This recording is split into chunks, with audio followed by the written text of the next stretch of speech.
Howdy folks, this is Turtle, and welcome back to TEW 2016. We are in February now. In January we made about $500,000, so that's pretty good. Well, it's especially good considering we've got so many big money contracts. So, yeah, this is Nitro, week 1 of February 2000. We got some pre-show stuff, we booked like 21 segments during the main show. So yeah, let's get started. Okay, so in an abysmal pre-show match, AJ Styles defeated Edwin Cunhill in 4:55 by pinfall at the Frog Splash. One of the things I like about TEW 2016, not a lot of people actually put stock in this particular feature, but I like the fact that you can have like newly generated workers in a save. Like it'll create a worker, and since we had the power plant, we get workers every so often, and we got four for the month of February, and Edwin Cuthill is one of them. So we just putting AJ Styles over. AJ Styles moved straight from enhancement talent to lower mid card. So hopefully we can do something with AJ Styles in the future. Edwin Cuthill being that 70s guy gets it below average. Sad. In a terrible pre-show match, Rick Steiner defeated Mike Sanders in 302 by pinfall at the Steiner line.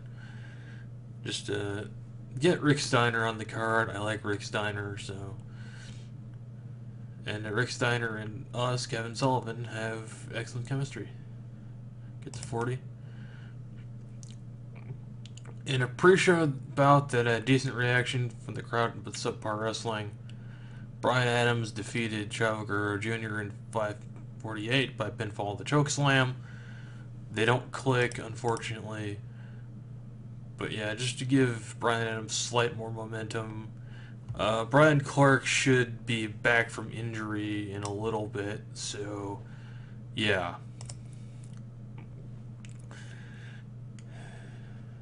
In our opening segment, gets a 70. That's decent. Roddy Piper is talking about the brawl that happened last week, and basically gives DDP and Kevin Nash, the champion and challenger respectively, the opportunity to make each to make 4-man teams, and those 4-man teams will meet in the main event tonight. Vampiro is backstage. He runs into David Flair. They get into a bit of an argument. They decide to meet in tag team action. Since Vampiro's got a partner, David Flair's got a partner, why not? Next, now, unfortunately, Shane Douglas asked for his release. He was really upset with the way things were going. Like his push and the locker room's not great right now. So he decided to ask for his release. I granted it to him, which is a shame because I had plans for Shane Douglas for a little while. But anyway, tag team champions, Dean Malenko, Perry Saturn, they talk about Shane Douglas is gone because of you people, but the Revolution will stand strong and stand tall, and we will overcome this. Into an extremely short match, the Revolution defeated Parka and Kaz in 4:33 when Perry Saturn defeated Kaz Hayashi by pinfall after using a foreign object. The Revolution make defense number 1 of their WCW tag team titles. Perry with a 50, Dean Malenko with a 54. It's pretty nice. Kaz and the Parka don't work well as a team, unfortunately, and they're one of the default teams in this save, so that's a bit unfortunate. I'll probably just break them up after this. Conan cutting a promo on the Revolution. Yeah. Scott Steiner cuts a promo on Sid Vicious, calling him a big stupid dummy, among other things. I left Scott Steiner unscripted, but there's no comments about it. unfortunately. I thought he'd do really well with it, but I suppose it did okay. It got a 67, which is good for us. In a decent match, Eddie Guerrero defeated David Taylor in 6:15 by pinfall with a frog splash.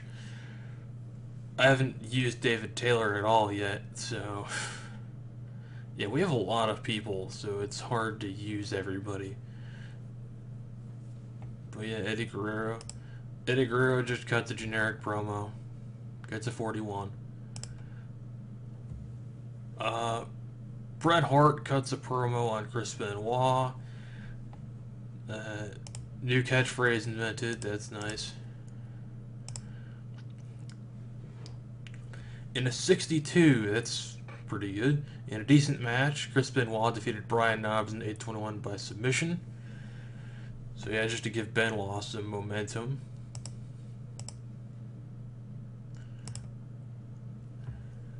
Lex Luger talking about Booker T. Someone has a U.S. title match tonight, but it's not the total package, and the total package is kind of miffed about it. He said, as he's basically asking whether wins and losses mean anything around here, because he's the one who beat Booker T not too long ago. So, yeah. Kevin Nash and Jeff Jarrett tried to recruit Dustin Rhodes for their team tonight, but Dustin Rhodes refuses. Continue with that, or yes. In a poor match, Vampiro and Muta defeated David Flair and Crowbar. When Crowbar was disqualified, when Gerald ran and attacked Vampiro, Patrick also ran in and attacked Muta.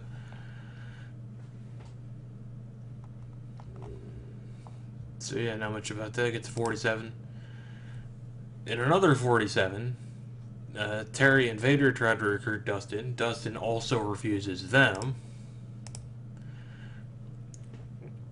In an abysmal match, Berlin defeated Jesse Goodridge in 143 of a pinfall with the Hangman's Neckbreaker.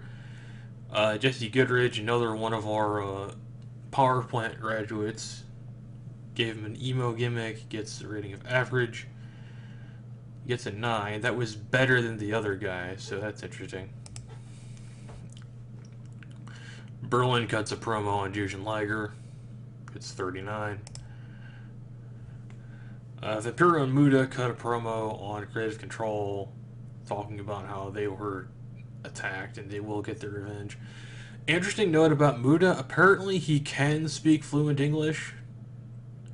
I don't know if that's actually accurate or not, or if he just gained more English skill through being in the locker room.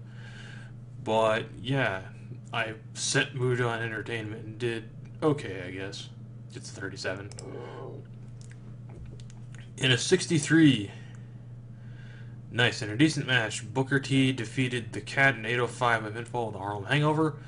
Booker T makes defense number 1 as WCW United States title.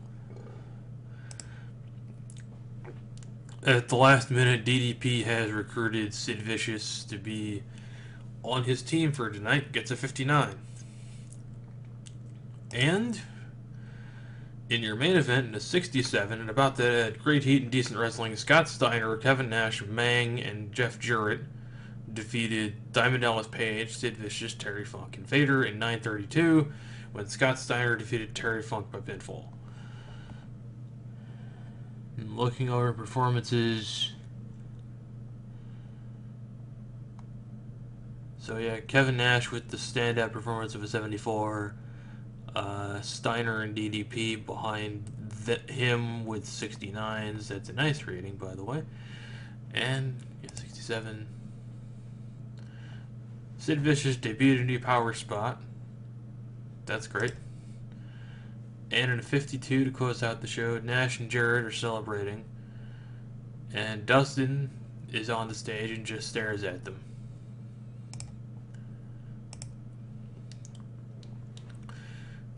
We got a 66.